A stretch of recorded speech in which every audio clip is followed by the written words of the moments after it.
Ukraine को तबाह करने की समय सीमा रूस ने तय कर दी है और उससे आगे के लक्ष्य भी। पुतिन ने नई युद्ध नीति बनाई है जिसमें यूक्रेन के बाद किस दिशा में रूसी सेना कूच करेगी, इसका पूरा प्लान बना लिया गया है। यानी ये तय हो चुका है कि यूक्रेन के सरेंडर के बाद पुतिन रुकने वाले नहीं हैं। अगर नाटो बीच में आया तो यूरोप में महायुद्ध शुरू हो सकता है, क्योंकि पुतिन की तैयारी पूरी है। रूस के मंसूबे को देखते हुए नाटो ने बॉम्बर उन तमाम जगहों पर लगा दिए हैं जहां से रूस पर कुछ मिनटों में हमला किया जा सके। नाटो के इस कदम का मतलब है कि वो रूस पर पलटवार के लिए तैयार है। अब बस रूस की नई चाल का इंतजार है, क्योंकि रूस पहले यूक्रेन का सरेंडर कराएगा, फिर वो किस तरफ बढ़ता है ये सब कुछ पुतिन के ब्लूप्रिंट पे छिपा है।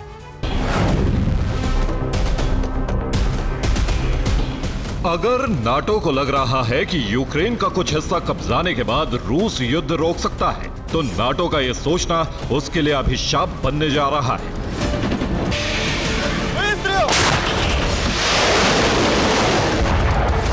क्योंकि पुतिन ने यूक्रेन संहार के बाद नए टारगेट फिक्स कर लिए हैं और उसके लिए जबरदस्त तैयारी की जा रही है।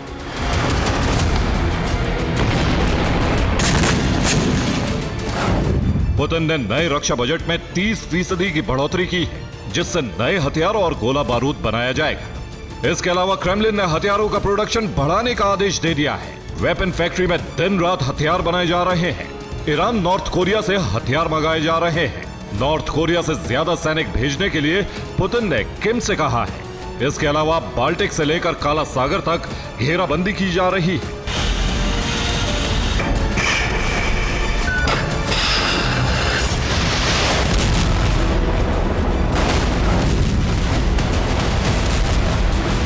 इस बीच पुतिन ने ऐलान कर दिया है कि अगर नाटो का रवैया नहीं बदला तो यूक्रेन के बाद यूरोप में रूस का मुकाबला करने के लिए तैयार रहे।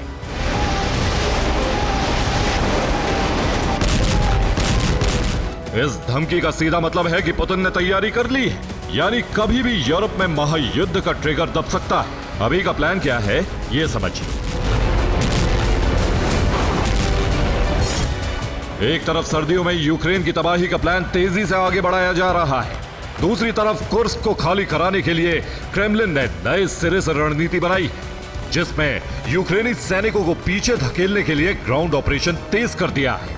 साथ ही ड्रोन हमले और ज्यादा करने का फैसला हुआ है। इसके अलावा यूक्रेनी सैनिकों तक रसद और गोला बारूद पहुंचाने के सारे रूट ब्लॉक कर दिए हैं। यूक्रेनी बॉर्डर पर स्पेशल फोर्स की तैनाती की है।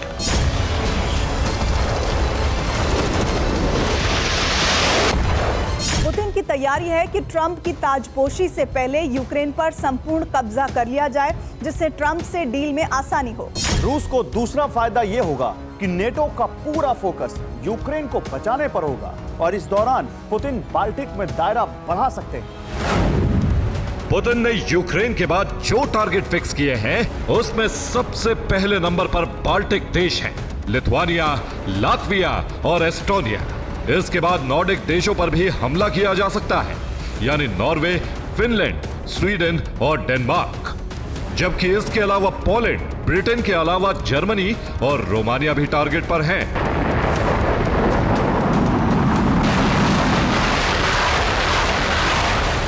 यानी रूस ने यूरोप में हर तरफ घेराबंदी तेज कर दी है, जहां वो अपने सैनिकों को जल्द से जल्द भेज सकता है। हालांकि रूस हमले के लिए मिसाइल का इस्तेमाल करेगा। इसके लिए उसने ईरान और नॉर्थ कोरिया से भी मिसाइल मंगाई है, जबकि खुद भी नई मिसाइलें तेजी से बना रहा है।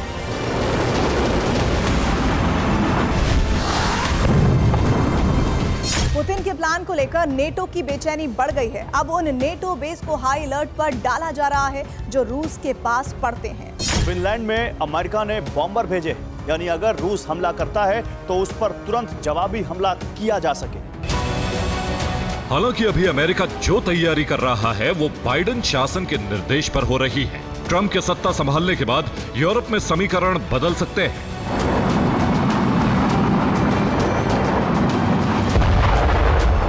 लेकिन इस बारे में कुछ नहीं कहा जा सकता कि यूरोप में युद्ध की आग भड़केगी या फिर यूक्रेन के सर्वनाश पर रूस रुक जाएगा।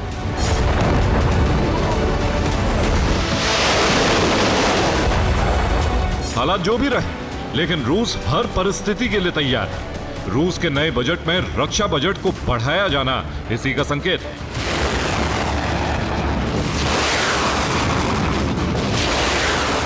इसके अलावा रूस में हुए एक सर्वे के मुताबिक रूस में करीब 40% लोग मानते हैं कि यूक्रेन पर परमाणु हथियारों का इस्तेमाल होना चाहिए, जबकि विरोध करने वालों की संख्या 45% है, जो जून में किए सर्वे में 52% थी।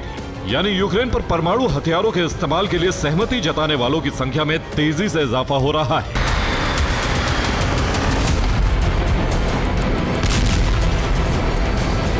यानी रूस के लोग पुतिन के साथ हैं, इसलिए रूस ने युद्ध नीति बदली है। अभी नवंबर में ही रूस ने 2500 ड्रोन अटैक और 350 मिसाइल अटैक किए। अब रूस पूरी ताकत से यूक्रेन की फ्रंट लाइन पर हमले कर रहा है, जिससे रूस जल्द से जल्द यूक्रेनी सैनिकों को पीछे धकेलकर एक बड़े हिस्से पर कब्जा कर सके।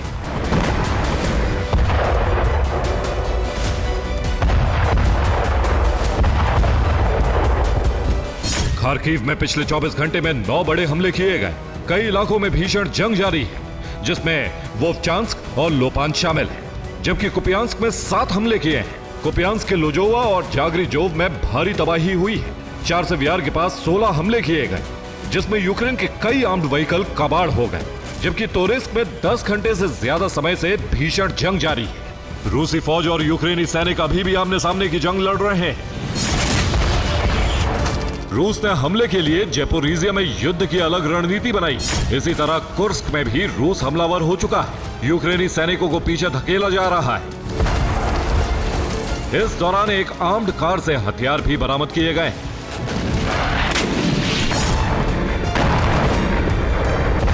रूस के निकोलेव इलाके में स्कंदर मिसाइल गिरी, जिससे एयर डिफेंस पोस्ट तबाह हो गई।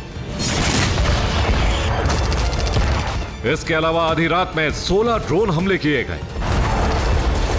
हालांकि यूक्रेन ने भी जवाबी हमले किए, जिसमें नेपच्यून मिसाइल का इस्तेमाल किया।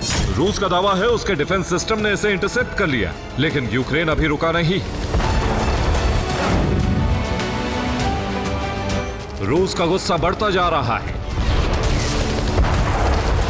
अब क्रेमलिन ने जो रणनीति बनाई है, उसमें 1-2 महीने में यूक्रेन का आत्मसमर्पण तय माना जा रहा है। अगर ऐसा नहीं हुआ तो नाटो देशों पर रूस हमला कर सकता है। इस खतरे को भांपते हुए नाटो ने आर्कटिक में रूसी बेस पर निगरानी शुरू कर दी। Bureau report, TV9 Bharatvarsh.